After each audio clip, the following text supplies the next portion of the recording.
मरकुस बाब नंबर 5। ईसा गरासिनी आदमी से बदरूहें निकाल देता है।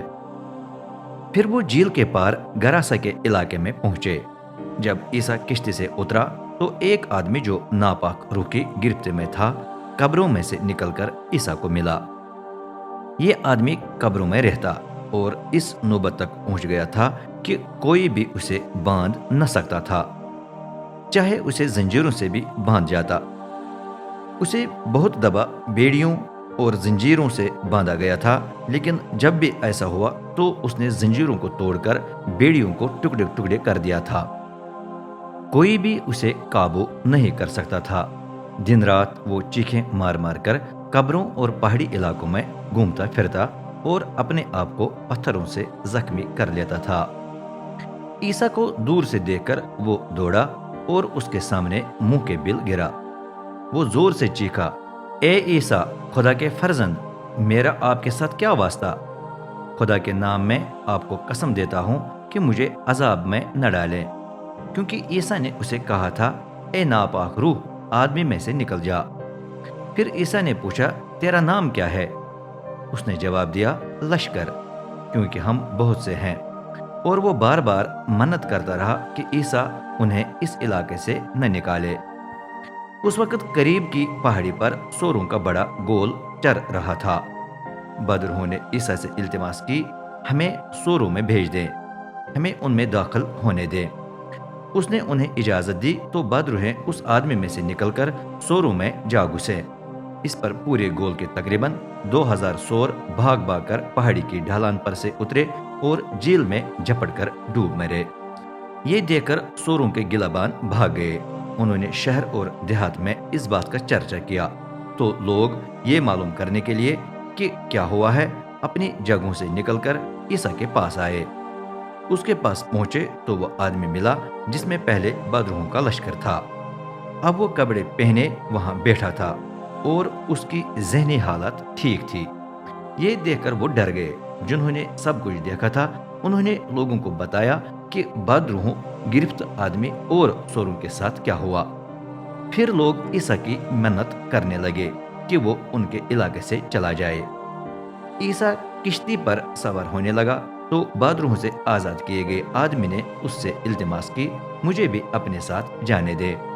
लेकिन ईसा ने उसे साथ जाने न दिया, बल्कि कहा, अपने घर वापस चला जा और अपने अजीजों को सब कुछ बता जो रब ने तेरे लिए किया है, कि उसने तुझ पर कितना रहम किया है। चुनाचे आदमी चला गया और दिकपुलुस के इलाके में लोगों को बताने लगा कि ईसा ने मेरे लिए क्या कुछ किया, और सब हैरतजदा हुए। यायर की बेटी और बीमार औरत। ईसा ने किश्ती में बैठे झील को दोबारा पार किया।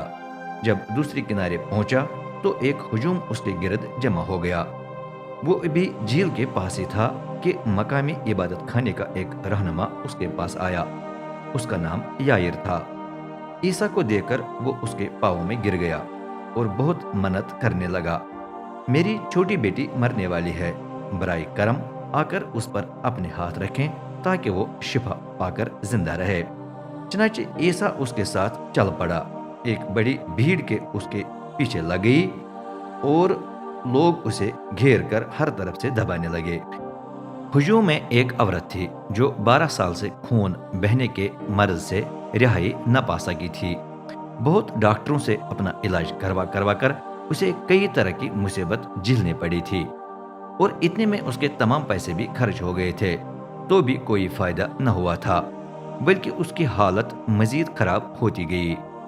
ईसा के बारे में सुनकर वो भीड़ में शामिल हो गई थी। अब पीछे से आकर उसने उसका लिबास छुआ, क्योंकि उसने सोचा, अगर मैं सिर्फ उसके लिबास को ही छू लूं तो मैं शिफा पा लूंगी। खून बहना फौरन बंद हो गया और उसने अपने जिस्म में महसूस किया कि मुझे इस इज्जतनाक हालत से रिहाई मिल गई है। लेकिन उसी लम्हे ईसा को खुद महसूस हुआ कि मुझ में से तवानाई निकली है। उसने मुड़कर पूछा, किसने मेरे कपड़ों को छुआ है? उसके शागिर्दों ने जवाब दिया, आप खुद देख रहे हैं कि हुजूम आपको घेर कर दबा रहा है, तो फिर आप किस तरह पूछ सकते हैं कि किसने मुझे छुआ? लेकिन ईसा अपने चारों तरफ देखता रहा कि किसने ये किया है। اس پر وہ عورت یہ جان کر کہ میرے ساتھ کیا ہوا ہے، خوف کے مارے لرزتی ہوئی اس کے پاس آئی۔ وہ اس کے سامنے گر پڑی اور اسے پوری حقیقت کھول کر بیان کی۔ عیسیٰ نے اس سے کہا، بیٹی، تیرے ایمان نے تجھے بچا لیا ہے، سلامتی سے جا اور اپنی عزتناک حالت سے بچی رہ۔ عیسیٰ نے یہ بات ابھی ختم نہیں کی تھی کہ عبادت خانے کے رہنما یائر کے گھر کی طرف سے کچھ لوگ پہنچے اور کہا، آپ کی بیٹی فوت ہو چکی ہے، اب استاد کو مزید تکلیف دینے کی کیا ضرورت؟ ان کی یہ بات نظر انداز کر کے عیسیٰ نے یائر سے کہا، مت گھبراؤ، فقط ایمان رکھو۔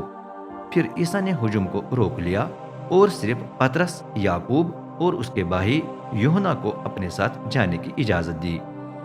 جب عبادت خانے کے رہنما کے گھر پہنچے تو وہاں بڑی افراتفری نظر آئی۔ لوگ خوب گریہ زاری کر رہے تھے۔ اندر جا کر عیسیٰ نے ان سے کہا، یہ کیسا شور شرابہ ہے؟ کیوں رو رہے ہو؟ لڑکی مری نہیں بلکہ سو رہی ہے۔ لوگ ہنس کر اس کا مذاق اڑانے لگے، لیکن اس نے سب کو باہر نکال دیا۔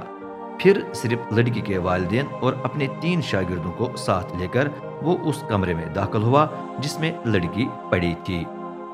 اس نے اس کا ہاتھ پکڑ کر کہا، تلتھا کوم، اس کا مطلب یہ ہے، چھوٹی لڑکی، میں تجھے حکم دیتا ہوں کہ جاگ اٹھ۔ لڑکی فوراً اٹھ کر چلنے پھرنے لگی۔ اس کی عمر 12 سال تھی۔ یہ دیکھ کر لوگ گھبرا کر حیران رہ گئے۔ عیسیٰ نے انہیں سنجیدگی سے سمجھایا کہ وہ کسی کو بھی اس کے بارے میں نہ بتائیں۔ پھر اس نے انہیں کہا کہ اسے کھانے کو کچھ دو۔